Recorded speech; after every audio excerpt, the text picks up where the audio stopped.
some of our remote viewers have concluded that yes, it's going to happen this time. That we and it will be on the same side of the sun at the same time. And if the remote viewer, and they're getting their information from ETs, from sources within the US government that tell me that yes, they are deeply concerned about it, and they're worried sick about it, and they don't know what to do about it. What could the government or anyone else tell you? What could they say to you? Would they tell you that grab your hat, dig a hole, hang on? He says, oh, it seems to be a rather nice planet, and we know about it, and all we need to do is name it. And then bless his heart, you know, he had never had a heart problem, but within a year he was dead with a heart attack. Incredible race of humans, does have a future, and it is in the stars. Mm-hmm. And we are going out there to reclaim our rightful place. It's kind of amusing considering that the last time we met, I told you that it was to be my last interview. And here I am again, and you know, how can I explain that? We have gotten the most incredible response to your interview. I have to say, it's actually been the most popular of all of our interviews. Well, and nice I think there's a reason for that. Well, thank you. I think that in many ways you put yourself on the line, and you actually embody the curiosity that was like rampant in all of us. And you did it at a time when, and in the military no less, and you broke rules, and you kind of stuck it out, and you're just, I don't know, a one-man disclosure project as far as I'm concerned. Well, thank you, Carrie. That's very kind of you to say that. But let me explain something. I was a normal human being for a big portion of my life. You know, I was a career military and no-nonsense kind. I wore a crew cut. When I learned what I learned in 1963, 64, 65, it changed my life. It changed my way of thinking, and I became obsessed with what I had learned. And over the years, I've learned so much more. And as I may have mentioned to you earlier, I learned a little bit. I wanted more. You know, talk about an addiction. When you start learning some things about a subject that is so profound, the more I learned, the more I wanted to know. And the more I wanted to know, the more I learned. And the more I learned, the more obsessed I became. And you talk about losing a paradigm. My old paradigm literally crumbled around my knees. You know, the world that I thought I lived in, I learned was not the world that I lived in. And the reality that I looked around and thought I saw was not the reality that exists. Mm-hmm. That much of what we see is an illusion. It's a result of our own illusions. We humans sometimes, rather than face reality, we create a little world of our own. You know, we get up and go to work, we raise the kids, we buy a house, buy a car, take a vacation, go on about our lives, try to save money, put a little in the bank for the kids' college, and live a normal life. And then I learned that there's no such thing as a normal life. That the world that exists is not at all what we think it is. And the more I learned, as I said, my old paradigm crashed around my knees, and I'm sitting here in front of you as a human wreck, you might say, you know, as to what I used to be. Because I lived in a world that was kind of cut and dried. Oh, you know, do this, do that, you pay your bills. It's not that way at all. Well, let's cut to the chase here, because you have come forward, actually you contacted us, I'm going to say, and said, you've got something new to say. You've got something new to tell the people. And I know you're going to be speaking at the Bay Area conference, and this is amazing. And let's find out, what is it that's new? What is it you're willing to... You want me to divulge to you my great revelations, which I'm planning to speak about at the conference, right? Absolutely. And you know, this video will not be edited and out there before the conference, so you don't have to worry that we're not gonna ruin it for the viewers of the conference. Well, there's lots of little tidbits that are kind of interesting to me. I hope they'll be interesting to the people at San Jose. It's been my experience that the people who attend those conferences are pretty wide open-minded. Mm-hmm. As I jokingly used to say when I speak there, it's like preaching to the choir, you know, mm-hmm. because they're a different group of people. Well, I'll give you a tiny tidbit, which I found interesting. As you perhaps have understood, I have been a member of what we used to jokingly call the Old Boys Network. I've been a member of it for over 40 years. And when we created this group, it was made up of military types primarily, all ranks, all services. And we even had a couple of cosmonauts who were connected with this, mm-hmm. who were providing information. Well, over the years, the old boys have shared information with each other because we've had a variety of assignments and jobs in the military. We had a couple of admirals, we had a general, we had 2 cosmonauts, we have innumerable colonels and command sergeant majors and people from all walks everywhere who provided information we used to share with each other.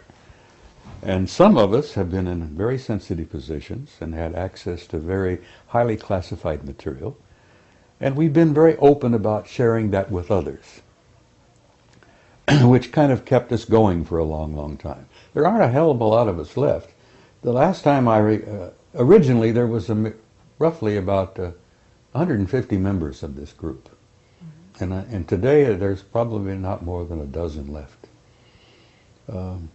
We lost a good one, you know. Graham Bethune died here about a year ago. And Graham was a retired Navy commander who was a dear man, who had some very sensitive information he used to share with others. But as I point out, we shared among ourselves. And then a few of us who came out blatantly, purposely, and started sharing what we had learned with the public. Frankly, I never thought I was going to get away with it. I thought they were going to stamp on me and, you know, eliminate me or whatever. There was even rumors, for God's sake, that they were going to call me back to active duty and court-martial me. You know, well, I'm going to be 80 at my next birthday, so I don't think they want to call me back to active duty. You know, I could have an accident, but I think why I'm getting away with what I'm getting away with, so to speak, where I'm releasing bits and pieces of this cover-up, is that there's somebody back there somewhere who wants me to do what I'm doing, or I would not have been able to do this. But let me give you a tiny tidbit of bits and pieces that come from the Old Boys Network. There is an organization called the National Reconnaissance Office. You've probably heard of them. Absolutely. A very super secret group. I mean, super secret group among super secret groups. God, we've got so damn many groups now. As I used to jokingly say, when poor old Ike left office, he tried to tell us about the military-industrial complex. Well, it's a triad now. It's not just the military and industry. Mm-hmm. It's the national security agencies as well. Mm-hmm. So if he could see it today, he'd be shocked even more. Of course, I'm sure he's alive and well somewhere, so he's probably looking down, chuckling. But we are a triad now. The super secret agencies with the military and the industry. It's all like this. Mm-hmm. But anyhow, there are people who I think want this out. We've known for years that among the in crowd, whoever the hell they are, and no one really has ever been able to put our finger on it. We've been able to grab a couple of them from the old Magi group, the wise men they called themselves. The Magi, you've heard them referred to as the Majestic 12. Well, they're a lot more than 12 now. Anyhow, I'm getting away with sharing bits and pieces and tidbits which intrigue me because I think somebody wants some of this out. But the story I was going to share with you is that in the National Reconnaissance Office, about, I guess, 4 or 5 years now, they had for a number of years a series of satellites called the Keyhole system. Have you heard of it? Yes. Keyhole. Oh, it was super secret and probably the very best satellite system in the world. Mm-hmm. Well, they probably made it even better now. They could supposedly read a postage stamp from space. Well, there were some intriguing questions being raised by a number of people about what was known as the Ararat anomaly. Are you familiar with the Ararat anomaly? Mount Ararat, Noah's Ark. Okay. And so the guys in the NRO took their keyhole system and focused on the Ararat anomaly, which is, you know, a puzzle. Well, when the word got out, when the pictures finally were downloaded, and they computerized and enhanced them and cleaned them up, and they pushed them on the wall, or they broadcast them on the wall there at NRO, the remarks went something like this, and these are actual quotes. Jesus Christ, it's a goddamn boat. Christ, it's a big boat. Okay, one would say, why would something like that be so highly classified that it is way above top secret? Why would the discovery of a boat on Mount Ararat be classified so high, far above, you know, anything? Anyhow, the story comes out. The reason they classified it is because after they discovered that it was a goddamn boat, a big goddamn boat, they inserted a team of SEALs on the site. Yeah, that's a term that the military uses to put a bunch of guys on a scene. Right. Apparently they dropped them by aircraft, they parachuted down, a dozen of them or so. They inserted them onto the scene, and these guys spent several days in this goddamn boat. And then they extracted them by helicopters. And when they extracted them, the guys brought with them some anomalous artifacts, which have never been described or named. But those anomalous artifacts is what led to this whole thing being classified not only top secret, but way the hell above. And that's a little bit of information that's come out via the network of the old So are you boys. saying this is Noah's Ark? No one knows what it is. It was originally the Ararat anomaly. But then they discovered that it was a gigantic boat, apparently. But a boat built by humans. Well, it appears to be. Mm-hmm. It's essentially, from what they gathered, wood. Mm-hmm. But it's a work of genius, apparently. It was intricately put together, and it's really... And it survived all these years. Well, apparently. The question, how many years, you know? When was the flood? The last rumor I had was 12,000 years ago. 10,500 BC. When are they saying? I mean, I'm sure you have a theory. Well, the religious implications of it, you see. You know, every ancient culture on the planet has a similar tradition about a flood. And I'm sure there were many Noahs, so to speak, wherever. But the idea that this particular thing is so theologically sensitive that some yo-yo back there at NRO decided to classify it, and then they sent the SEALs in, and the SEALs brought back artifacts. Well, there you are, you see. What could they have possibly found in this big wreck that is so sensitive? question arises, I don't know the answer to that. Hopefully, if the old boy still stays alive a few years, we might find out.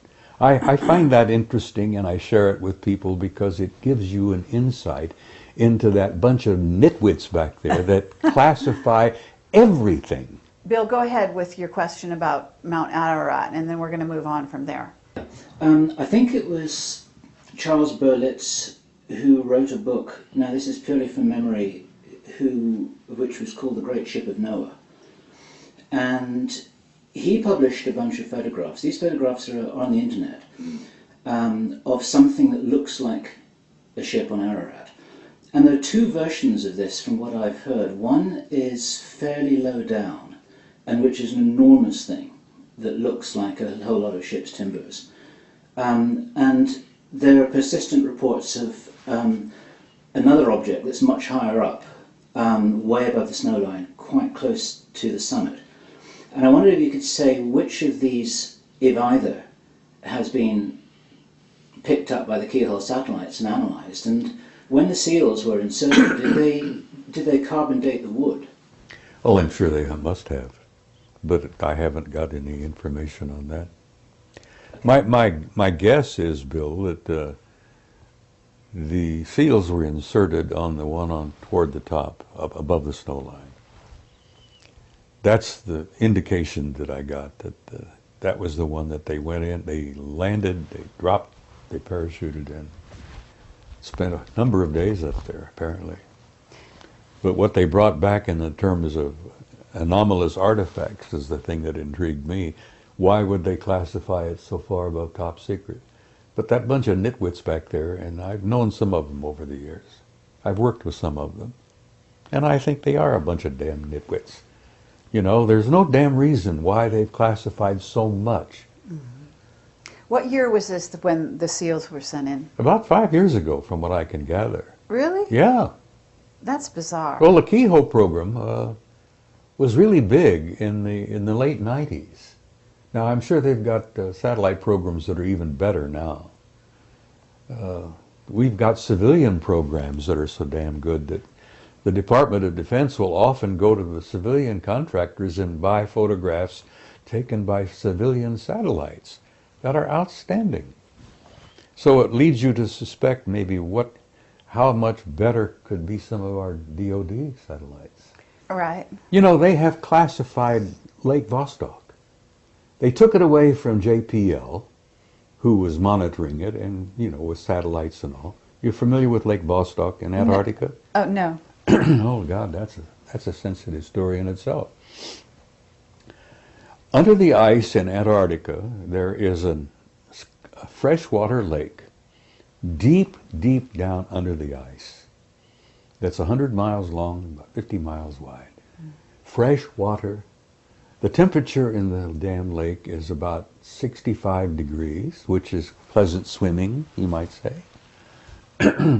But at the end of Lake Vostok is what's known as a gigantic mass con, a mass concentration of metal, very similar to the mass cons they discovered on the moon.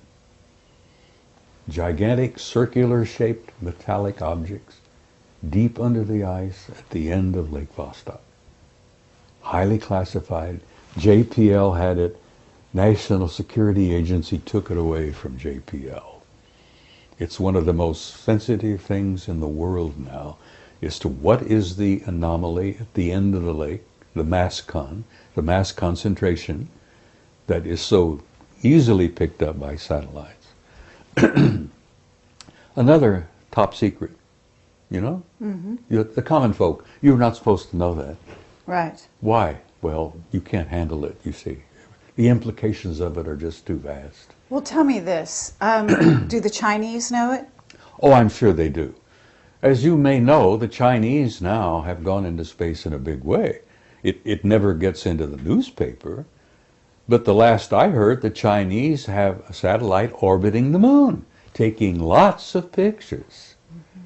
Well, I'm hoping that the Chinese publish a lot of those pictures, because our own NASA people took many, many pictures. The Army took thousands of pictures under the Clementine Project. Are you familiar with Clementine? I've heard of it. It was not a NASA program, it was an Army program, Department of Defense. They took thousands of pictures. They've only released a dozen or so. They took pictures all around the moon, backside, bottom, top, everywhere. Well, are you in touch with Richard Hoagland? I know Richard, he's a good friend. Okay. So you know some of his recent research? Ah, well, I read his recent book, which is dynamite. Uh-huh. Okay. So you know about the secret space program, Oh, yeah. and you know about the von Braun and the Nazis and what's been carried over to the U.S. Oh, honey, it's political bigger system. than that. Okay. Well, Much bigger. But when I raised up Richard Hoagland's information and the Mm-hmm. stuff that he's bringing forward about von Braun, the Nazis, you know, paperclip, and you're saying it's much beyond that. So It is. where are we going with well, that? our original space program was all a product of the Nazi Party. Without von Braun and his crew and the paperclip program, I don't think we would have gotten to the moon when we did, or we certainly wouldn't have beaten the Russians. Because the Russians grabbed their crowd. They also went into Germany and grabbed a bunch of scientists. And then the Russians have a tremendous scientific program of their own. You know, they didn't need Nazi scientists. They would have eventually done it on their own anyhow. But one of the biggest secrets of all is the secret space program, the fact that NASA is, it's like Blue Book used to be. I think it's a public relations front. Right. Yeah. Blue Book never handled the real good stuff. And everybody knew that, except the common folk out there, who were diddled regularly and never told the truth about anything. But the big secret seems to have been for so long is, why are we keeping classified the enormous facilities on the moon? And they're not ours. Whose are they? Well, that's a good question. I can tell you flatly who they are. Okay. You familiar with the term Anunnaki? Absolutely. All right, well, you really have to understand Zecharia Sitchin's work to really grasp where we stand today in relationship with this group of intelligences, and I'm not speaking of one, there are several. The last I heard, there were 4 different groups we were relating with. The Anunnaki are one, and there are others. Okay, this is very interesting. Can you describe the Anunnaki that first of all, have you had exposure to them face to face? Me? Yeah. Yes, I've met some face to face. Okay. Now, whether they were the Anunnaki, I don't know. Okay, well. The ones I've run face to face were typically human. Typically human. I mean, they could put on a suit, tie, a dress, blue jeans, T-shirt, Okay. walk in our midst, and you would never know. And they weren't 9 feet tall or higher? No, the ones I've met and the ones I've seen aboard the ships are not that big at all. They're just like us. Uh-huh. So we're dealing with 4 different groups that I've concluded, my own personal view. Okay. Yeah, you might talk to Jim Sparks and he might tell you there are 8 or 10 or a dozen more. You know, I don't know. I can only tell you what little bit I've learned over the years. There are 4 different groups that I've encountered, and they're all humanoid. One group is completely human. And not all of the Anunnaki are 9 feet tall. They were human enough that we are related to them and they're related to us. And that lovely little story in chapter 6 of Genesis is quite true. They did indeed engineer the genes and chromosomes of an existing species on this planet. God knows how long ago. Sitchin says it was 200,000 years. The information I have learned indicates that one of the major tweaking took place about 60,000 years ago. That Homo sapiens sapiens was tweaked and genetically manipulated even more. So we're coming along slowly. Okay, so what 4 races? Let's name them, in your opinion. Well, there are the humans. Okay. Some people call them the Nordics. Then you have guys that are very pale and very tall and very broad, which some people refer to as the big whites. Okay. And then you have the little guys. The Greys, and then the Anunnaki. So Yeah. those are the four you're familiar with. And not all of the Greys are an evolved species. Some of them appear to be what they used to use. They were an artificial life form. Androids. Yeah, they were humanoid androids, but they were constructed. They're laboratory products. And they often wondered why, in cases of crashes, where there were survivors, that some of them didn't come back and try to retrieve. And the story that came out among the military for many years was that they wrote them off. They went back and made more. Now there are some people who say, well, they don't have a soul. Well, I run into human beings that I began to wonder whether they had a soul. But Okay, there so are two types of Greys from what I've learned. There are the little guys who would appear to be laboratory products. And then there are the 6-foot Greys, whose eyes are more round. And they're not really gray, they're just sort of a chalky off-white color. And they seem to be an evolved race all of their own. And I think those were the ones that probably ran into Betty Hill and Barney at the incident many years ago. have you heard about Dan Burish talking about the Orions that are sitting in ships along with the military, actually watching the planet right now? I've heard bits and pieces of that. I don't know too much about Dan's story. He's come up with a great many things. Okay, but this is just new information that he's actually come forward with. Well, and they're watching the planet to see what happens and whether or not we have a catastrophe of any kind, and whether they might have to step in. We have photographs, and many of them I'm going to share and show. I have slides, photographs of gigantic objects. I'm talking about humongous objects in space. And many of them are in satellites around their orbit around the planet. Many of them are in orbits around the moon, around Mars. I have a couple of pictures that I'm going to share that I got from a Soviet cosmonaut on what happened with the Phobos thing. The Russians, you know, their famous Phobos rocket system that they sent up there some years back, which got knocked out of orbit by an anomalous object that came up from the surface.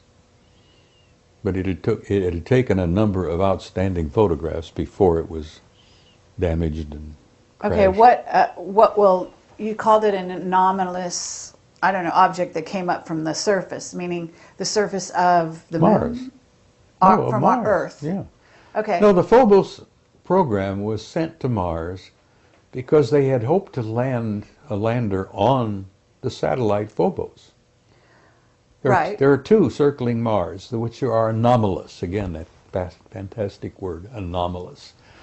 Astronomers consider them anomalous because, first of all, they're going in the wrong direction for a natural satellite, whatever that means. They're too small to be natural satellites, and they're too close to the surface of Mars to have survived. Because if they were natural, they would long ago have been brought down and sucked in by gravity and crashed. The fact that they're still there puzzles everybody. So the Russians said, we're going to land on Phobos. It's about 12 miles in diameter. I think Deimos is only about 6 or 7. And they were going to take some pictures on the surface. Well, you know, apparently the intelligences up there decided, no, you're not going to do that, and bumped Phobos, the satellite that the Soviets sent up, knocked it out of orbit, and it crashed, apparently. But they've been doing that to the JPL craft going up and around Mars There for years is, now. there is an intelligence on Mars that wants to limit our access to their reality. And they've done a damn pretty good job of it. Well, our witness, Henry Deacon, and I don't know if you're familiar with him. I'm familiar with him. I don't know him well. Okay. He has said that the Anunnaki are on Mars in They bases. are. I agree with that. So are they the ones shooting down those objects, you know, the various probably. craft from JPL and so on? Look, Zechariah has said, and I know this old man, I respect him tremendously. He says they never left.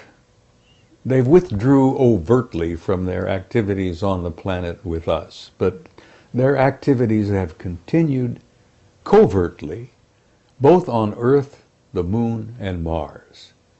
And from the knowledge I have and the limited amount of information I've been able to get, that the primary focus, the primary intelligence behind all of this are the Anunnaki, the same group that genetically engineered us so many thousands of years ago. Okay, but you've got Enki and Enlil, right? And these are warring brothers, and one is working for the positive side of humanity. Well, and you the had other... this dysfunctional family. They even went to war with each other. And man was in the middle, as he always has been. You know, we were a product of their engineering. They engineered us as a slave species. They engineered us to work for them. But aren't they still at war? Apparently there is still, in some of our remote viewers, and I know a few of them, I've done a little of it myself. And believe me, it works. Mm-hmm. I've been accused of being guilty of front-loading, so to speak, because when I want to look at something, I know what I want to look at. The military originally trained their guys to not know what they were looking for, and then they would download, you know, compare and such. Right. But when I want to look at something, I know exactly what I want to look at. One of the greatest, of course, is Ingo Swann.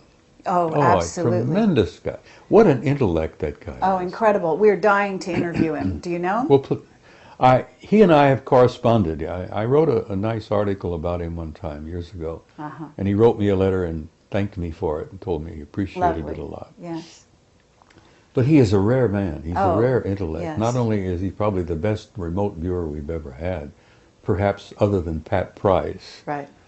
that Ingo's come up with stuff on the moon. That you have to read his book, Actually, I have. Penetration. Yes. It's dynamite. And it's hard to get a hold of. I Yeah, well, understand. it should be reissued because it'd sell like hotcakes. Absolutely. I spoke about it on Coast to Coast a couple of times with Art Bell, and apparently it became so damn hot that you can't find a copy, and $200 or $300 each if you can find one. Yeah. Well, I have. I don't know if I still have it, but I had one. Yeah. Well, hold on to it. It's gold. Uh-huh. But Ingo is gold himself. Okay, but let's kind of like move back to the question, because I want to get sort of drill down to this answer. So they're still at war. They still have a difference of opinion about us. Now, whether Enlil and Enki, he goes by two names, Okay. whether they still are alive or not, Right. with the genetic geniuses that they have been, that they are, they can genetically manipulate, they ingeniously genetically manipulated their own chromosomes, DNA, till they literally have become practically immortal.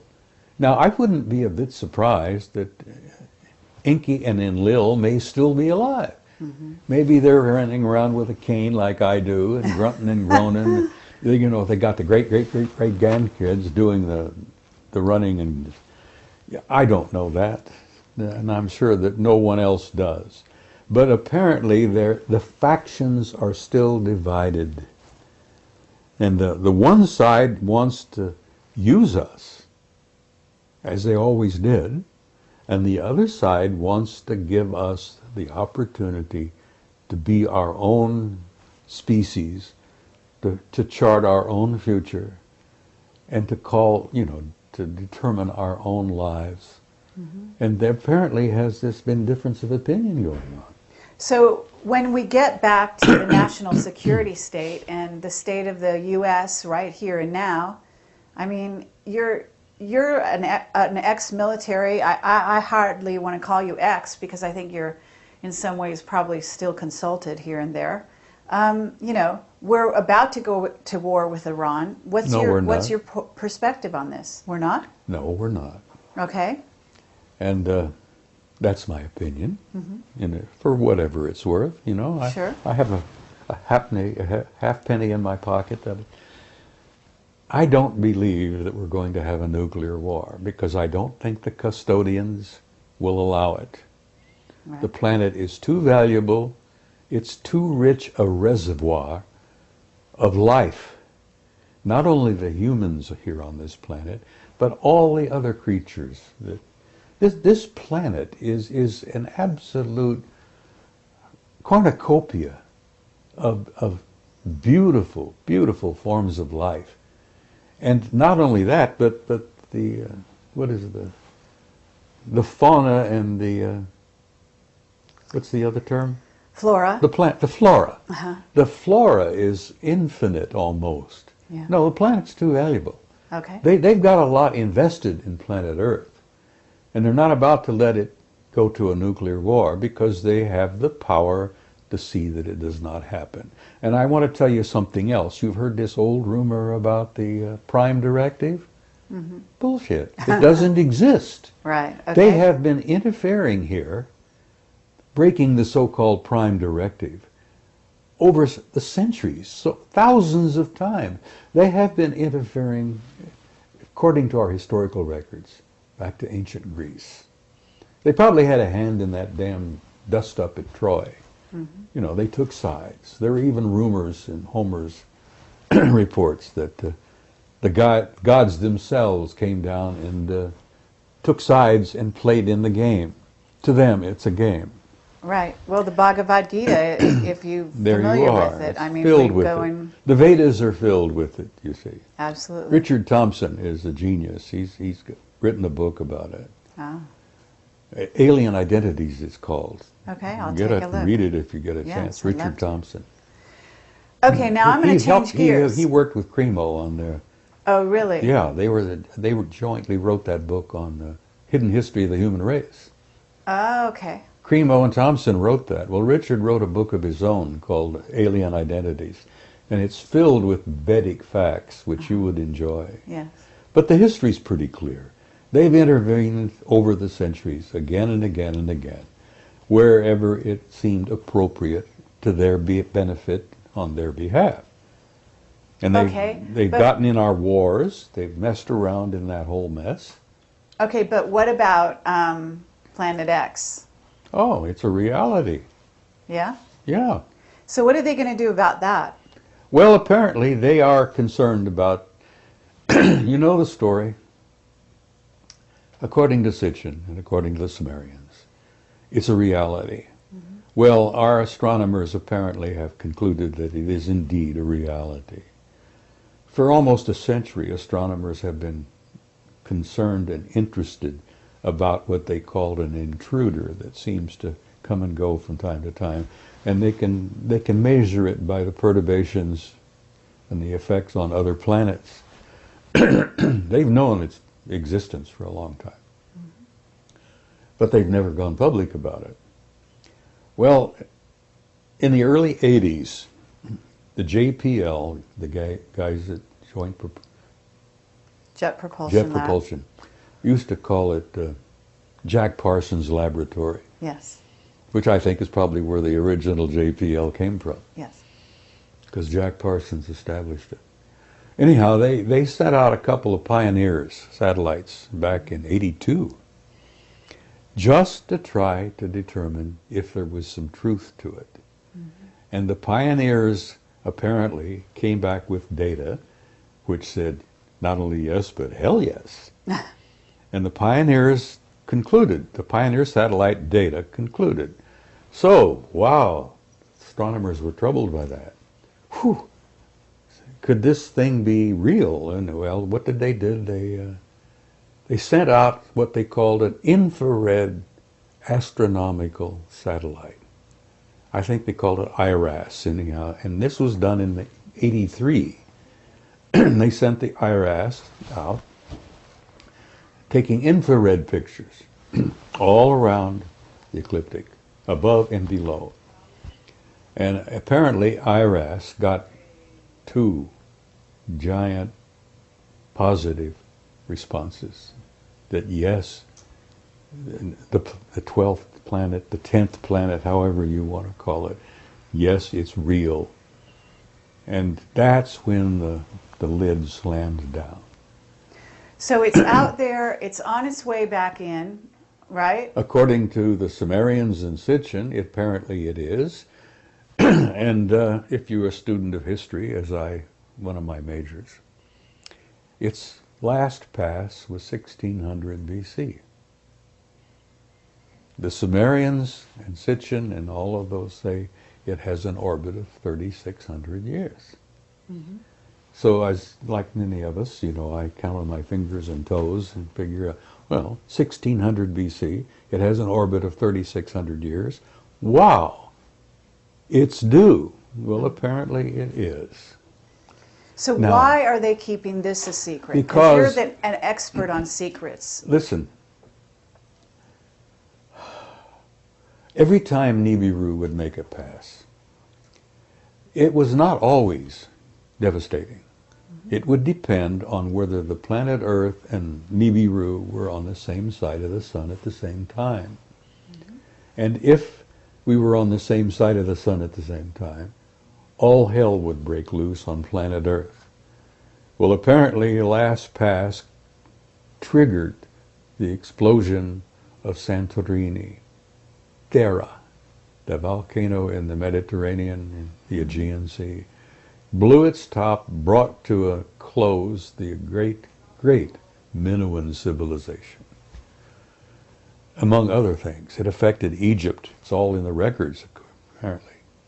There are even historians and theologians who say that Santorini's explosion is exactly what you're reading about when the plagues and all hit Egypt that allowed Moses to get the Israelites out. But if you look at 1600 BC and figuring that was a relatively recent pass, it's due now, and apparently the guys in the astronomical observatories know it. And that, again, is above top secret. Let me give you a tiny example. For a number of years ago, there were 2 brilliant guys working at the Naval Observatory in Washington. Tom Van Flandern is one, who I hope you've interviewed. No, but yeah, please continue, and we'd love to do He's that. no longer with the Naval Observatory. The other one was the chief astronomer at the observatory, a brilliant man by the name of Robert Harrington. Right. And Harrington gave an interview to Zecharia Sitchin a number of years ago. I think it was 91 or so. Mm-hmm. Where he came right out and said, Dr. Sitchin, we are interested in this because it ties in perfectly with the work you've done on the Sumerians and the ancient planet Nibiru. He said, we found it, it's real, we have photographs of it, and he says from what we can put together, it's a rather nice planet. It's about 2.5 times the size of the Earth. Apparently it's heading toward the system, the center of the system. We've concluded about everything about it except that we haven't named it. And Zecharia spoke up and he says, it's already been named. He says, you simply call it Nibiru, as the Sumerians called it, the planet of the crossing. Mm-hmm. Well, Mrs. Sitchin and I were in agreement. I miss her. She died about a year ago. Mm. She was convinced that Robert Harrington had died because somebody bumped him off, because he had the courage to come out and give Zecharia this interview. I don't know whether you've seen it or not. It's on tape. No, I haven't seen it, but we interviewed Lucas Scantamburlo about this subject, and he's also talked about Robert Harrington. Yeah, being- well, Harrington gave the interview to Zechariah, and it's on a video called Are We Alone? And I think you can pick it up at the conference here next week. Okay. I have a copy, and I sent a copy to Neil Frere, who's a man you should interview. Okay, well, we're in touch with Neil. He's a very interesting guy. Oh, he's brilliant. He's a brilliant guy. He's brilliant. He just recently came out and admitted that he's had an intimate interrelationship with extraterrestrial intelligence since he was a child. Well, he's always talking about the Anunnaki.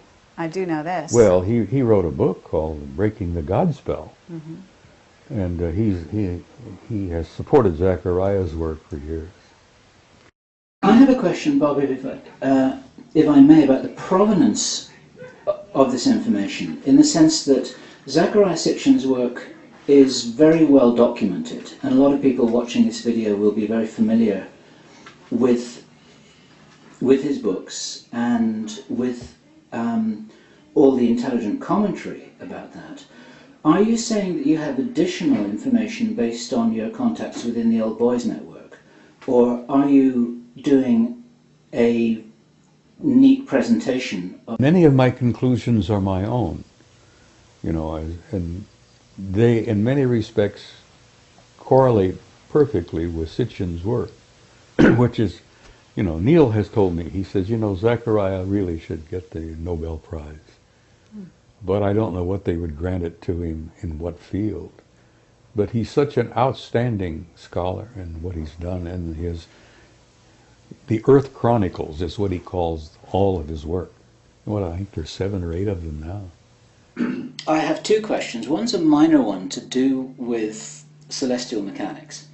And it's just something that I've never understood, and I've heard this question from many other people as well. That if Nibiru comes from the outer reaches of the solar system, it's going to be an icy rock, which isn't going to be the kind of place that any beings could live on or would want to live on.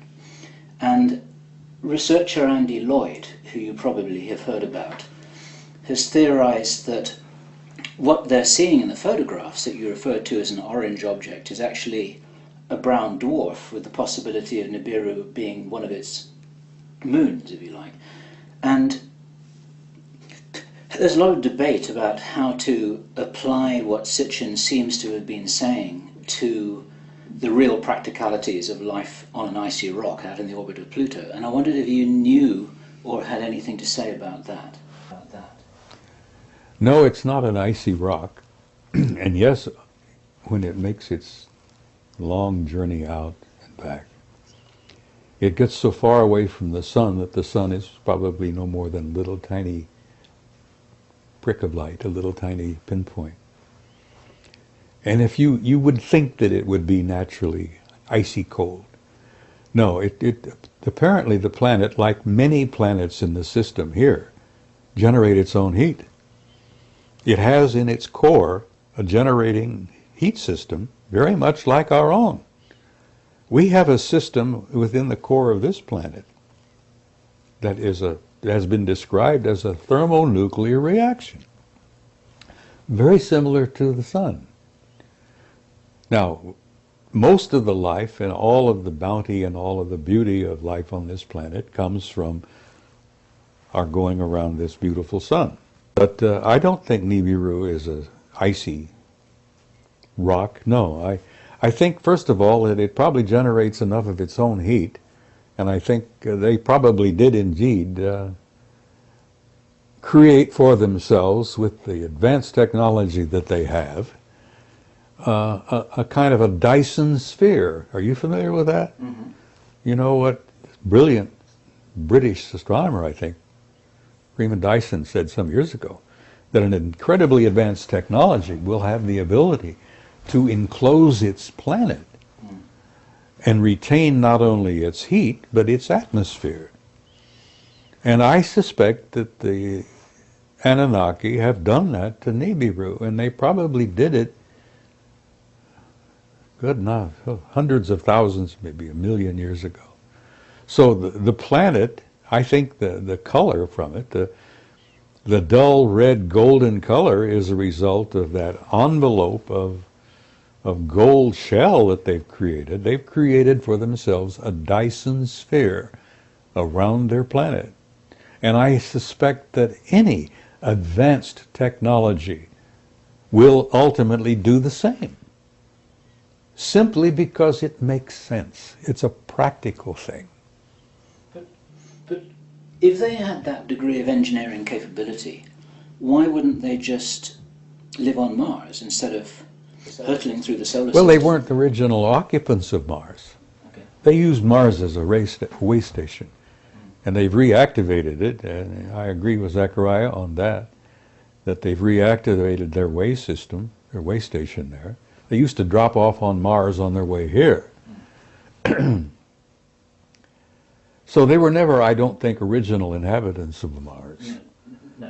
There are a few remnants of original inhabitants on Mars.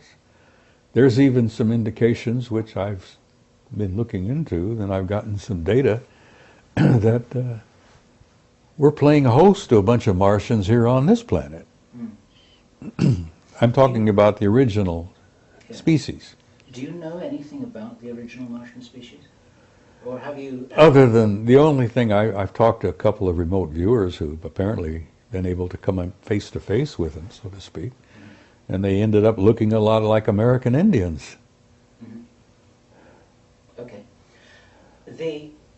And I may have met a Martian, but I've known so many strange people in my life. And sure, I mean, I understand this well enough to know not to laugh at a comment like that, that's for sure. So, that, believe it or not, was meant to be a minor question. I have a more major one, something that I thought you might want to talk about, or maybe I had misunderstood you a little earlier on, I think, in a conversation that Kerry had reported with you.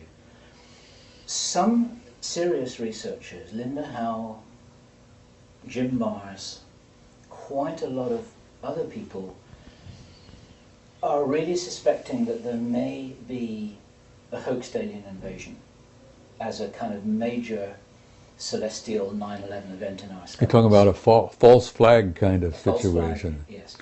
And if we were to pull that off, if any of our idiot nitwits back there think that they could pull that off, I think they'd make absolute damn fools of themselves, because I don't believe it would work. I don't think you can do that when you've got the real power out there that wouldn't allow that to happen. Not so much an invasion, but a big display in the sky to create fear and to make people easier to control. Rather like Carol Rosin said that she had always been told by Werner von Braun many years ago.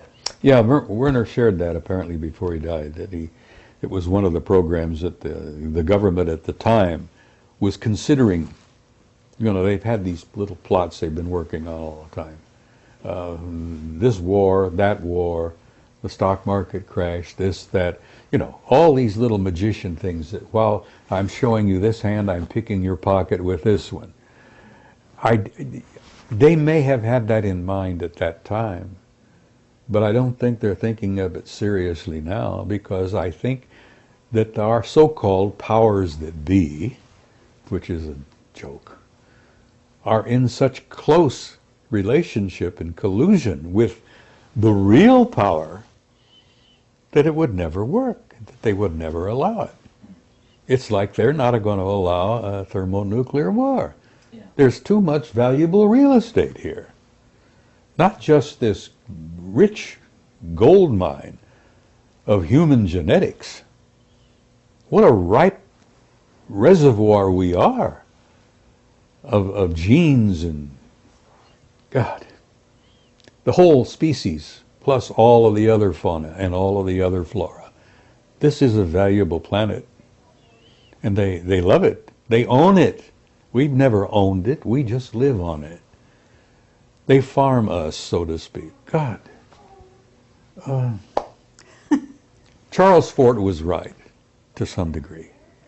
We are property, and we're going to remain property until we reach a point where we can literally stand up and say, all right, we're going to do this now ourselves, and prove it to the universe. We're dealing with a universe filled with life, and most of it is so far beyond our own. I used an analogy one time, and I said, they look upon us like we look upon headhunters in New Guinea.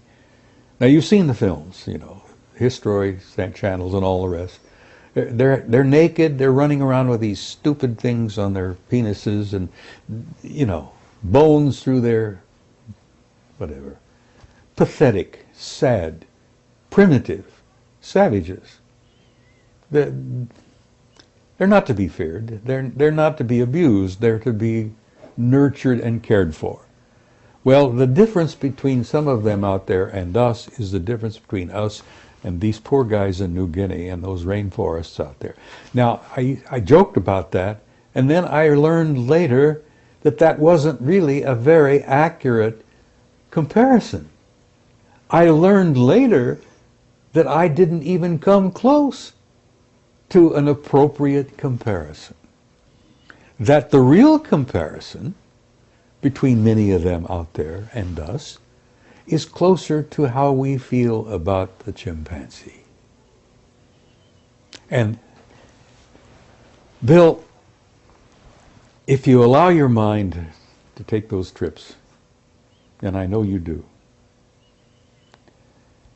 there are creatures and life forms out there that are literally godlike. A lot of the remote viewers who've encountered them, and I've seen a few of them myself, look upon them as transcendentals. They manifest as living energy life forms, forms of light. They're the same kind that appeared when Jesus was walking around. Probably the same kind of guys that showed up with poor, Joseph Smith. I didn't know the history of the Mormon faith. Poor Joe had an event one time happening in his bedroom where two brilliant, beautiful, tall, glimmering, glistening beings of pure light appeared in his bedroom. Those are transcendentals. Now, the difference between them and us is between us and the rhesus monkey. So I think I'm getting close, maybe not, but I'm thinking I'm getting close to an analogy that may be more realistic. You know, I have nothing but hope because I'm an immortal being. I'm an infinite life form. If you could see me the way I really am, Bill, it wouldn't be in this pathetic body with the... It's only our bodies we're describing, not Oh, us. that's right. You know, this is just a shell. I've had it for 79 years. I've used it badly, and I've abused it over the years, and I'm beginning to pay the lessons, the prices for that. But if you can see me as I can see you, and we are shimmering beings of light. Yeah, Absolutely. totally. Well, okay, I have a question for you because he's got a book out called End of Days. Yes. And in that book, he actually talks about Nibiru and the return, but he doesn't say that it's actually going to happen now. He says he thinks it's about 2060. That was his estimate. Okay, and so where does this information that you have and 2012, how do we put this all together? Because I'm going to say something about what you're telling us, because it's clear that you're something of an intelligence analyst yourself. You certainly have an incredible background. You can cross-correlate and so on. But you also have some insider contacts, and you also have contact with Anunnaki, as you said, all right? So where are you getting your information, and are they saying anything specific about what's happening 2012? Because I'm not so sure about Zachariah's conclusion. That's 2060, but apparently it could be before that.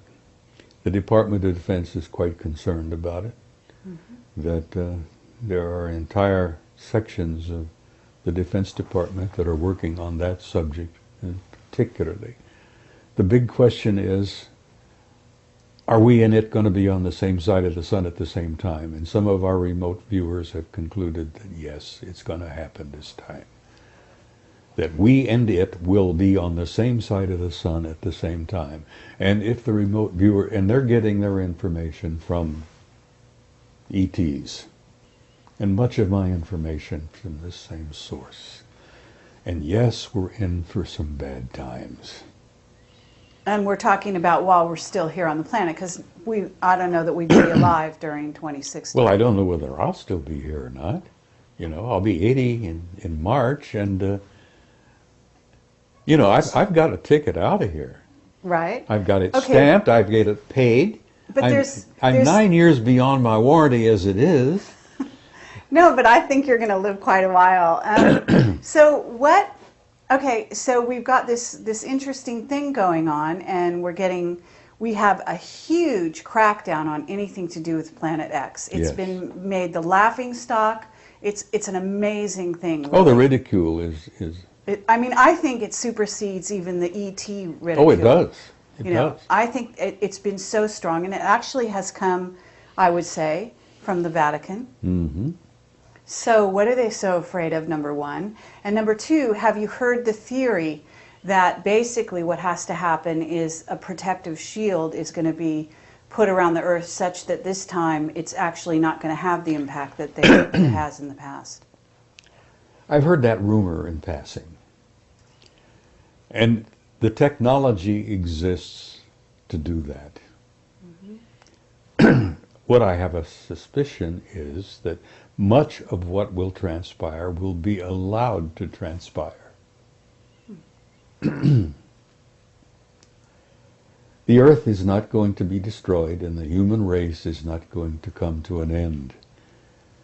But it is going to be a difficult period of time when it begins, and let me tell you, it has already begun. The reaction from the sun is a clear response to the presence of this other body. Now, this other body has already been photographed by telescopes in southern Chile and in New Zealand. I had asked Marcia to dig into her files. I had an article from a good friend who publishes a magazine in Rome. And Adriano, I don't know whether you know about Adriano Forgione, brilliant young man. Yes. Anyhow, he has connections with the Vatican. He has good friends who are Jesuit priests and astronomers. And the Vatican is concerned about it. Anyhow, Adriano sent me an article including 2 photographs that have been taken of Nibiru already. Taken by primarily, I think, this observatory in Chile. But they've taken pictures at an observatory in New Zealand as well. So it's close enough now that optical telescopes have pictures of it. And they're studying it carefully to try to determine, what is it they call it, the celestial mechanics of how everything moves. Well, if our remote viewers are correct, and the ETs have given us some rundown on it, it's going to be a difficult passing. Because we and it are going to be on the same side of the sun at the same time, and that means all hell's going to break loose. Now, they have the technology. We're talking about not only Anunnaki.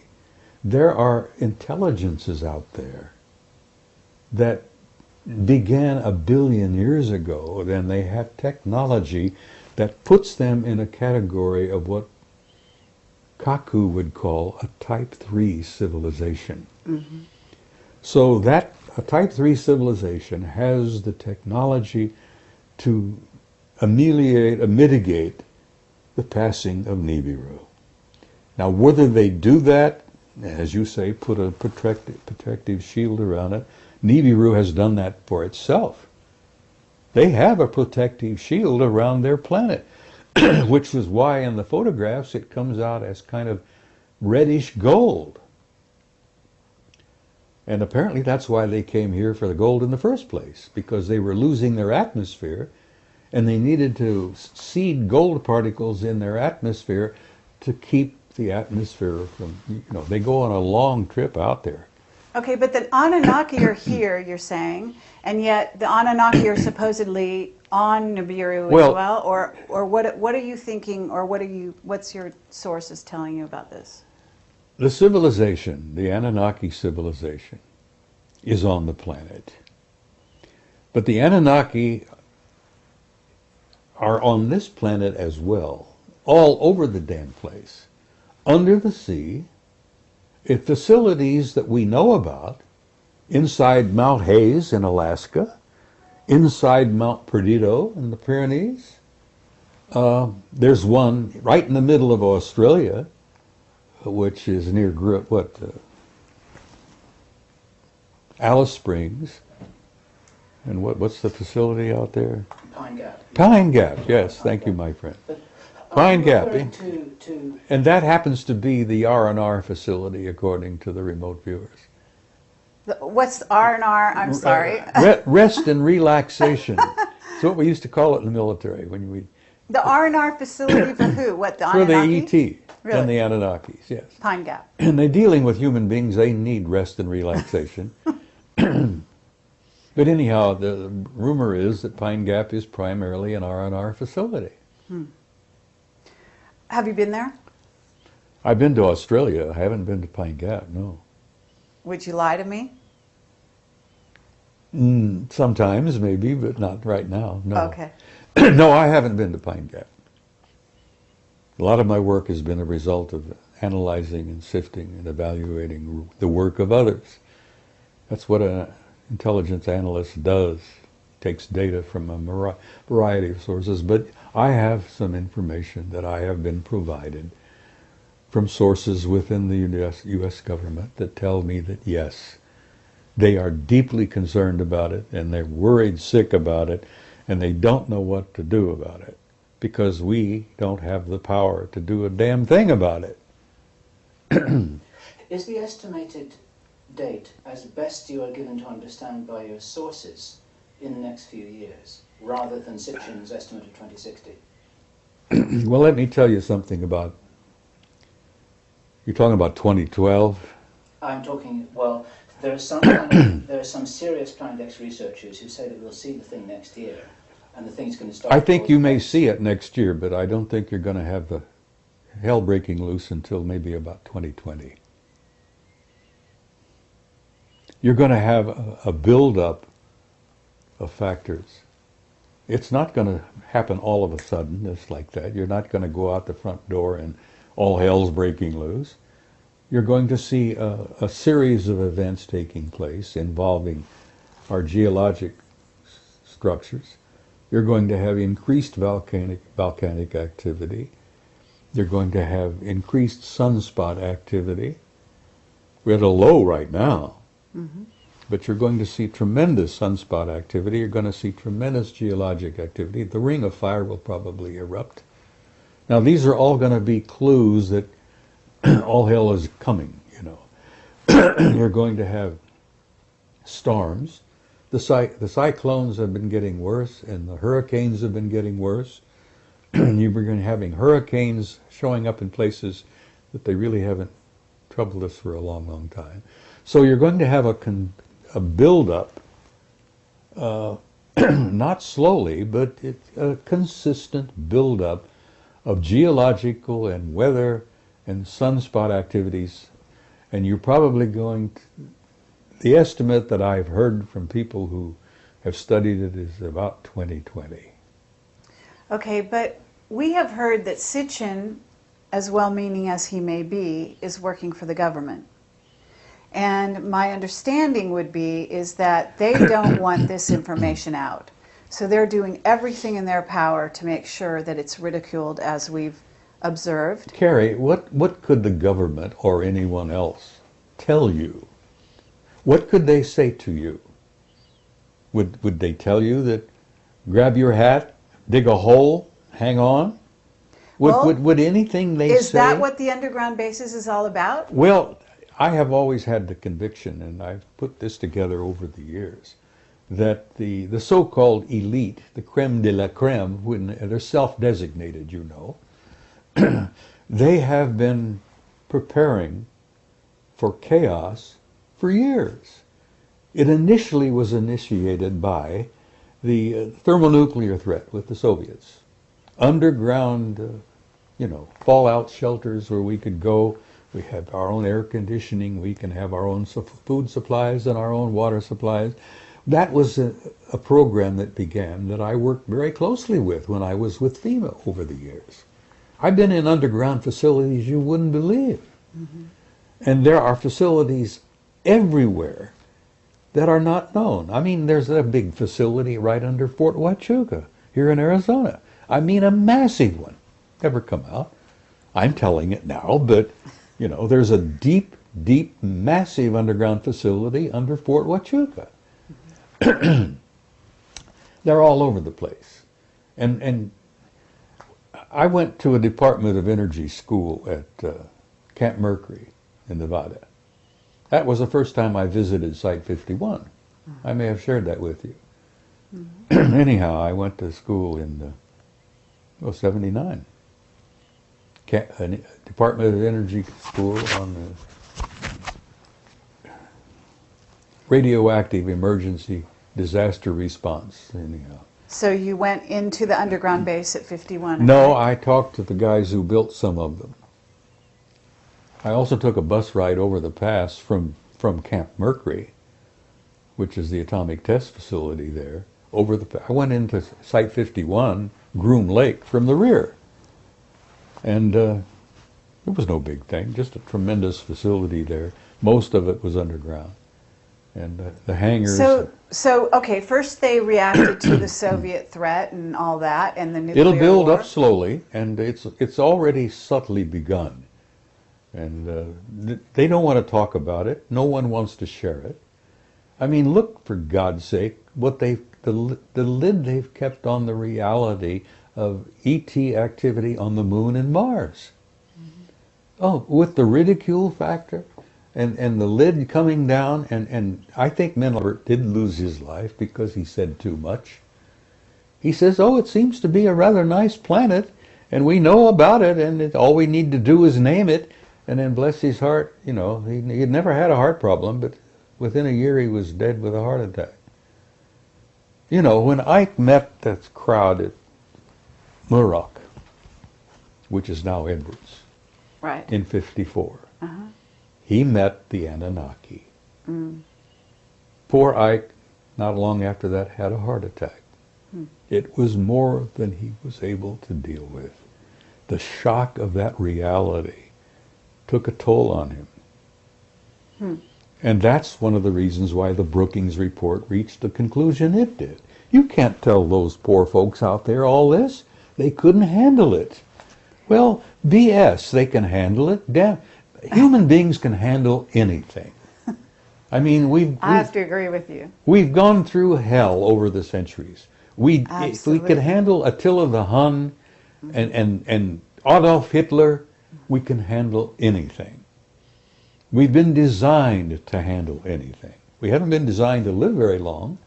But then again, there's another story there. Right. Where did you think that this tremendous outpouring of knowledge on the double helix, our RNA, our DNA, and all of that has been coming forth? Is there some connection with the fact that maybe we now have a relationship with the guys who originally designed us in the first place? Sure. Of course we have.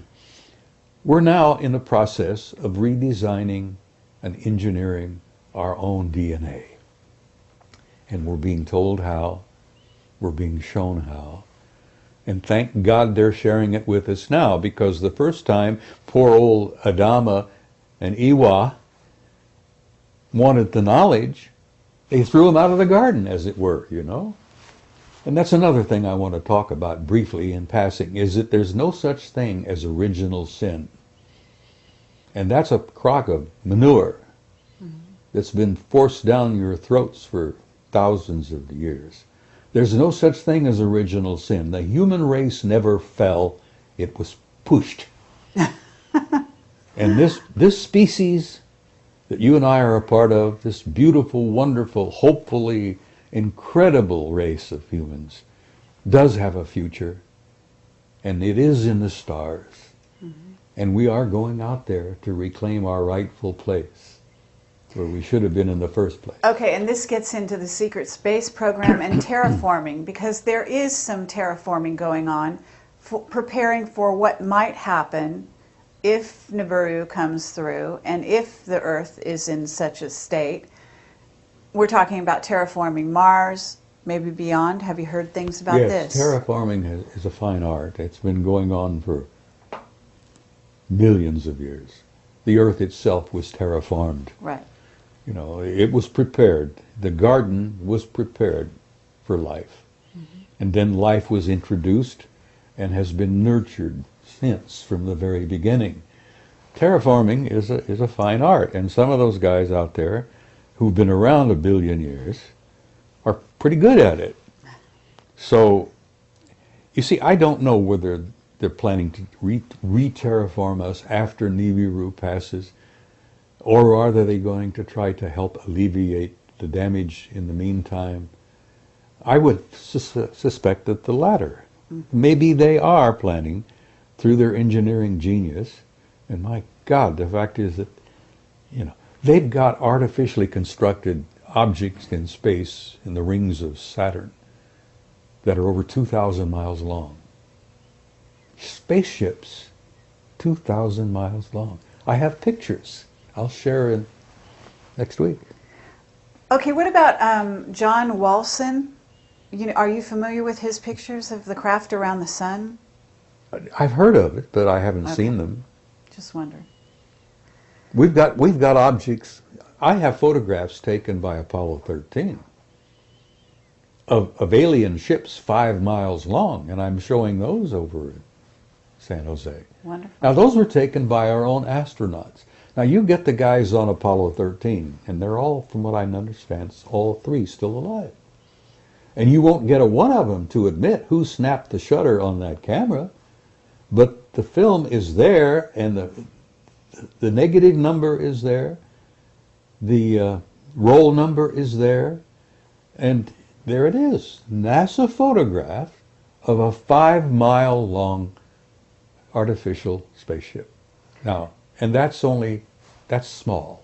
Well, let's talk about the astronauts for a minute, because what's going on with Clark McClelland, and why is he having such a problem coming forward? I didn't know Clark was having a problem. He has a book that he's trying to write. He's penniless. He's had a terrible time. They don't want him to talk. No, they probably don't. Okay. And have you talked to the astronauts? What about Edgar Mitchell? Have you talked to Edgar Mitchell? I talked before he died with Gordon Cooper. I was on the phone a few times with Cooper. He even sent me a photograph of himself. I admired him because he was one of the mavericks who had the courage to come out and say what he had seen. I've known Ed Mitchell for some years. Every time I get a chance to see him, I chat with him, and I consider him a delightful man. He's very warm and terribly bright. Are they mind controlled? To some degree. Have their minds been wiped? Cooper never was. Okay. They never got to Gordon. And I don't think they got to Neil Armstrong either. But all of the rest of them, to some level, have been kind of, well, what's the word I'm looking for here?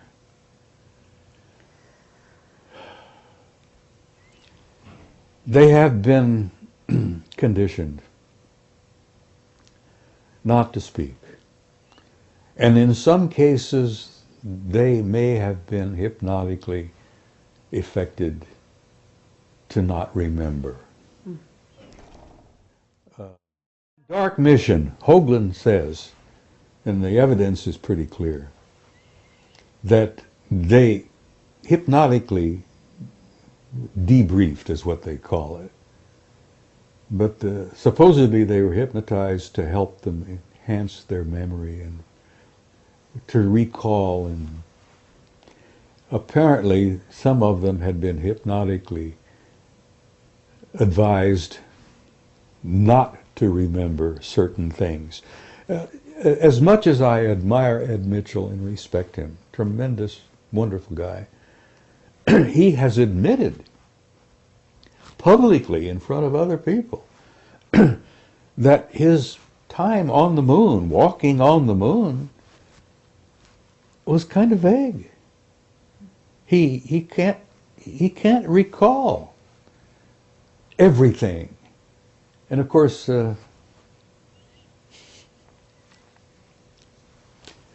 that's sad. I don't think they ever got to Neil Armstrong. Because when he got back, he left the program, said, "To hell with it, I'm out of here." He went back to Cincinnati and started teaching math at the university there. And Armstrong hasn't said 5 words publicly since. Uh-huh. And then you have a case of Aldrin. Now, Aldrin has had experiences where he has been with friends, and the subject would come up, and Buzz would start to cry, or he would get nauseated. One time, and Hoagland touches upon this, I think, chapter 10 in the book, where Aldrin was in conversation with a few people and with his wife, having a few drinks, and was just kind of relaxed. And somebody asked him a blunt, straight to the point question. And he had to run out and throw up. He got sick. Now this to me is a result, and I've studied it enough over the years to know that that sounds to me like hypnotic suggestion. Mm-hmm. He has been hypnotically conditioned not to remember or to not even discuss it. And if he gets nauseated, and in the one instance with a bunch of old friends, old flyboy types, he ended up starting to cry. Now this breaks my heart because Aldrin is a good man. He was one of our better men to be selected for that program. Mm-hmm. You know the story, and this is common knowledge. They got back from Apollo 11. They put Aldrin in a sanitarium for about 6 weeks. He was suffering from alcoholism. Do you believe that? Do you believe one of our best and bravest, one of the finest, who in the Apollo program suffered from alcoholism? Nonsense. You know, that apparently it was the programming to be reinforced. Now, why would a grown man with his background break down and cry like a baby, or end up getting nauseous and barf on the subject? That's hypnotic, post-hypnotic stress. So what is it on the moon that is, that is so important that they want to completely whitewash it out? Oh my God, the astronomical societies, the professional astronomers in this country have been guilty of criminal activity. You may quote me. They've been guilty of criminal activity for years to not discuss the reality of what they knew on the moon. There are major facilities and major activities going on the moon all the time. Not only that, the moon has water. Now, whether it's a natural process from the satellite, or whether it's water that's been stored there for use, there are vaporous signs of a form of an atmosphere in the bottom of some of the craters. Now, astronomers have seen these pictures, but that dishonest bunch of nitwits won't discuss it. They're scared because you know why? 90% of their income comes from government grants. And when you've got a government grant, and that's your prime source of income, you're going to say whatever the government says you should say, or don't say whatever the government doesn't want said. Well, anyhow, there's some atmosphere on the moon, at least in the base of several of the larger craters. There is water on the moon, but there is major activity going on. I mean, we're talking about engineering activity. There are giant ships that come and go out of the craters. There are lights all the time. They have noticed bridges appearing and then disappearing. I mean, they're active as hell on the moon. But the same activity is going on Mars. Sure. You've seen my photograph, I guess. It's not only my photograph. But there's a city the size of Chicago underground on Mars that's generating so much heat it shows up in infrared photographs. Are you in touch with John Lear? I've met John. I've been in his house a time or two. I visited him. I have a tremendous respect for him. The reason I like John is he's been nailed, as I have, as a damn fool maverick, you know? So, I mean, this is his pet, project. The establishment has tried to ridicule John Lear, and you can't ridicule John Lear because he's got sources similar to some of my own that are beyond question. He's getting people inside, feeding him information almost on a regular basis. I get mine in bits and pieces when I go to conferences and when I meet people, But John gets it direct. Okay, I have a question for you about Arlington Institute and what's might be happening in October, because we have a lot of information coming at us about October and about something that may be planned. I don't know if you've heard some of this stuff. We have our top secret witnesses are coming at us saying, that the economy is being engineered to crash here in the U.S. Oh, this whole thing has been engineered. All right. It's been diddled. This is a joke. And the poor guy out there, the poor working man on the street, as it were, is being screwed royally. But, this whole thing, Carrie, I would almost come to a point that 90% of what you call reality are threats with the Russians, the Georgia invasion, the stock market collapse. All of this is all engineered. So tell us about it. So tell us about Georgia, because, to get back to, I know the guy who's head of, or was head of, the Arlington Institute. They are sending out a newsletter inviting people to tell them what dreams and visions they're having about October, because October has become such a hot month in tracking. There's something called Half Past Human. Have you heard of them? In passing, just they're doing, they do language.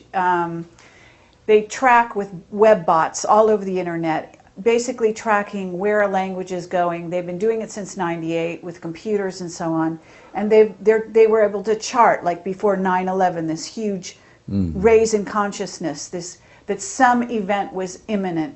What they're getting for October is the same thing, only something even more long range in its effect. Well, I have a tremendous respect for John Peterson. He's brilliant. All right. I've known him so for if Arlington Institute is suddenly asking for people's dreams and visions about October, why are they doing it? Marcia is more in touch with John now than I am. He's a computer person, I understand. I won't touch the damn thing because, as I told you earlier, I enjoy my privacy. And if you're on the World Wide Web, you don't have any privacy. Okay, so anyhow, I agree with you there. So, okay, but you know them, and here I'm just basically, you're saying this thing is engineered. So what happened in Georgia? What do you know about it? Oh, it was all engineered. Okay, so the Russians, were tipped off. The president of Georgia did what he did just to lure the Russians in. Right. And he went in. The Russians could not have ignored him, for God's sake. He invaded one of their little, So what's the purpose behind it, though? We know what happened, but why? I think, what could the purpose be other than to detract people's attention from this over here to this over here? Okay, and while this our economy was falling around your knees, we're all paying attention to the Russians invading poor little Georgia. Okay. Well, the Russians didn't invade poor little Georgia. They went out and whacked the president of Georgia's little pee-pee, as it were, stop that, and they pulled back, you know. Right. That was, you know how the magician works? He gets you in front of his, you know, he's Very got, good, and yes. he's doing this with this hand while he's picking your pocket with this one. That's right. And that's what the government is doing. And when I say government, it's not the government you think you got. Mm-hmm. It's not the, you know, God, that's all a facade in itself. Mm-hmm.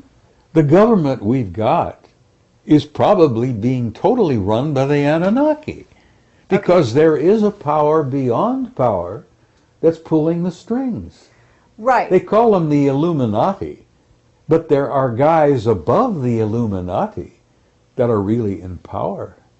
Okay, but we're told the Vatican is behind a lot of it, and that, in other words, the Vatican is behind what's going on in the U.S., that there's a plan, and you've got the Anunnaki. This is not a positive plan, okay, to take down the U.S. Well, they think it is. Do you think it is? Their ultimate idea is, yes, a positive idea. Okay, what is it? A one-world government. Oh, right. Of Absolutely. course that's what they want. Right. And they're going to have it eventually. Absolutely. Now, you can have a positive one But the growing government, pains, right? the growing pains that we go through before we get there, it's going to be pretty horrendous. Not only are we going to have to put up with this crap with Nibiru, which is a real thing, but this growing process that we're going through to end up eventually with a one-world government is going to be painful as hell. And there's going to be a lot of blood on the streets before it's over with. Sadly enough, that's in my opinion a fact. And that's being manipulated from a very high level. Okay, but we have white hats in the U.S. government that are actually trying to prevent this, are they not? We have some good men and good women who are well aware of what's taking place and what's transpiring, and they're trying to modify, ameliorate, is that the right word?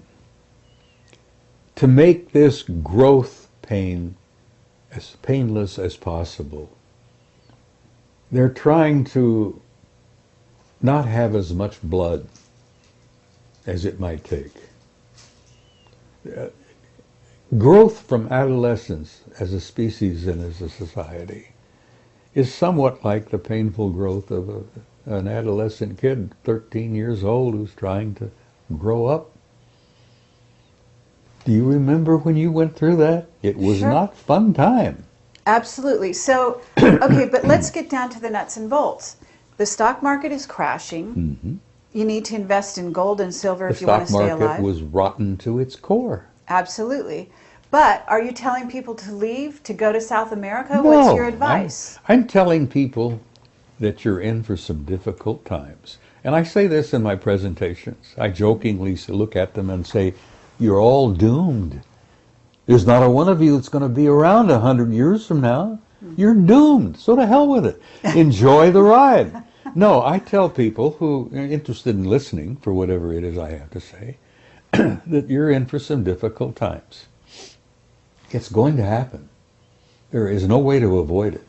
We cannot go on as we were, because some of our systems were rotten to the core, and our banking system, the insurance programs, all of that, stock market, Wall Street, those guys were absolutely rotten. The housing industry? The housing industry, that was bound to fail. You talk about a bubble, it was bound to fail. It had to fail. Well, I'm glad it failed. Hope to hell that they learned something from it. Now, Okay, but are we talking about martial law in the United States? I mean, what are we talking here? you're talking about a time when you may have martial law. It's only one step away. You know that the authority has been given to the president to declare it. Right. The Congress gave that authority to the president years ago. I've even lost track of how long it's been. But anyhow, all the president has to do, whoever he may be, and that doesn't matter much anymore either, because one nitwit is very much like the other. You have a national emergency, and it's declared. Right. Boom, martial law. You declare a national emergency, which has not been declared yet, Right. but we're right on the edge of it, Right. and you're going to have martial law. Okay, and but you're we gonna- don't have an election, right? Well, you're thinking about an October surprise. I have no idea. I'm asking you. Well, I don't know about that. I'm not sure it'll happen in October. I suspect it may occur within the next year. But I don't know. I haven't had any dreams. My dreams have been pretty fascinating recently, but none of them have been terribly troubling. And I know this is all happening. It's going to take place. It's inevitable. It's been orchestrated. The Illuminati do exist. They are in power. They've been in power for years. They've been demonstrating that power ever since 1913, when they created the hell is it, this banking system? The Federal Reserve. Federal Reserve, yeah, which is a private corporation. We lost most of it in 47. I don't know whether you were aware of that, but that was a big year. National security became everything. It became the member of the triad. 47, we declared, we made the National Security Agency. We formed a pact with the Brits, the Australians, the Canadians, and New Zealanders. The UKUSA Pact, which most people don't even know exists.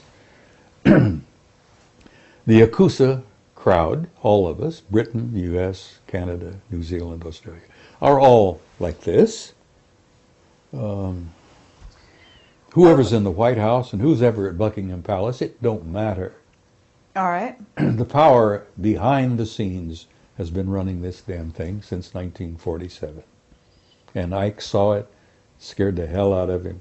He met the Anunnaki, that scared the hell out of him. So they're pulling our strings now like they always have. Okay. So what's your solution? What would you tell people? I mean, in facing the future, in trying to reinvent the future, certainly Marsha's working with people to become enlightened, to She's doing a tremendous apply. amount of work to help people make this transition. Carrie, we're not just going through a transition, we're going through a transcendent transformation, literally.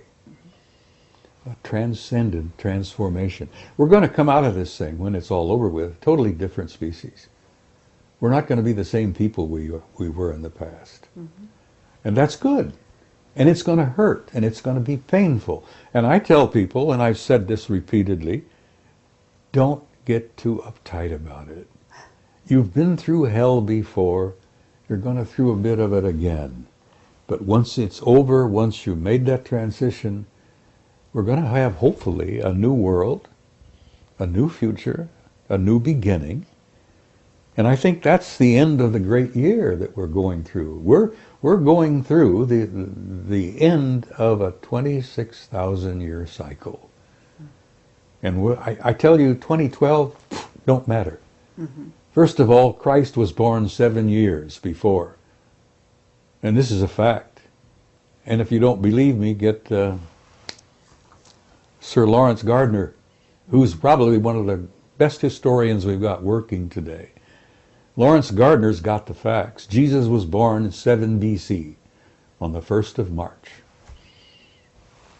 Now, if you want to count from his birth, like we supposedly have been doing, add 7 years to 2008. You end up with 2015. That's pretty close to what 20... So you're saying we're actually in the year 2015 now? No, we're in the year 2015 right now. Right. So Yes. that means that Nibiru, when you say it's coming in 2020, is actually due in about 5 years. Probably. So we're looking at 2013 by our calendar. Well, no later than 2017. I'll throw 2017 out, Okay. and you can take that to the bank. 2017. Now, Okay. that'll give or take a year or two because the celestial mechanics, they haven't really worked it all out yet. We've got computers you wouldn't believe, but they're still trying to feed in some of the data. So is one of the remote viewers, you're in touch with Ingo Swann? I haven't been in touch with Ingo for some time, but Carrie, I've been doing some remote viewing. Right. I've even had a couple of out-of-body experiences. Mm-hmm. I've been doing a lot of meditating. When you step into that world, there is no time. Mm-hmm. And you can talk to anybody, everywhere, all at once. Mm-hmm. And now, that sounds silly to anyone who doesn't understand what I'm trying to say. Mm-hmm. When you step into that realm of timelessness, and you remote view, and you step out of your body, and you go into altered states, and you meditate, you're in a timeless, infinite reality that people communicate. You'd be shocked and amazed at the wealth of information that's out there just to tap into. The old ones used to talk about the Akashic record. Mm-hmm. It's real. It's real. And it isn't just about the past, because, Carrie, there is no past. Nor is there a future. There's only an eternal now. And a physicist sitting here in this room would say balderdash, because they wouldn't grasp for a minute what I'm trying to talk about. But old Ingo would. Yeah, absolutely. Well, I've been some of those places myself that you're talking about. I knew it, you see. And so I have to say you're absolutely right. And it's incredible pleasure for us to hear this from yourself. And I would like to, at this time, just open the floor and say, is there anything that we haven't covered here that you would like to talk about? And then, of course, we would also like to invite Bill to ask you some questions. We've danced around on a whole bunch of things for the last hour. I enjoy it. I enjoy chatting with you two guys. You're pleasant people. As I say, I'm an old codger, and you plug me in and turn me loose. There's no telling where I may end up. I've been around 79 years this trip. I've made a dozen or two previous trips, which amazingly I remember quite a bit about. When you start going into that timeless realm, you step into that infinite, which we're all part of. Memories of other lives come flooding into you sometimes. Mm-hmm.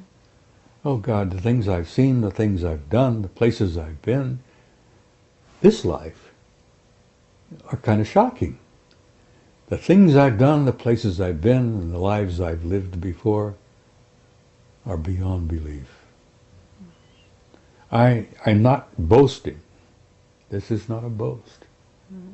But I'm an old soul. I've been around on this planet a long time. And I amazingly remember it. Some of the memories I would rather not remember because they're painful. Mm-hmm. Hell, I have memories of Sumer. I knew the Anunnaki back then. Worked with them. I was one of their products. I know them now. And I don't have any fear. And in bringing this to a close, I would like to say to whoever is watching, get rid of the fear. You have nothing to fear. You are an immortal, timeless being who has an infinite future in a glorious universe. that's so filled with beauty and life that we on this little tiny planet couldn't begin to grasp. But I say to people, don't be afraid, for God's sake. Gather around you those you love. Spread that love around. And go into tomorrow with courage. Because you've been through a hell of a lot worse before. So be hopeful, love one another, and have courage. And that's really all I had to say. Well, thank you, Bob Dean. It's really an honor and a pleasure. Thank you, Carrie Cassidy. I enjoyed every minute of it. I'm 79 years old. What do you mean, hold that thought?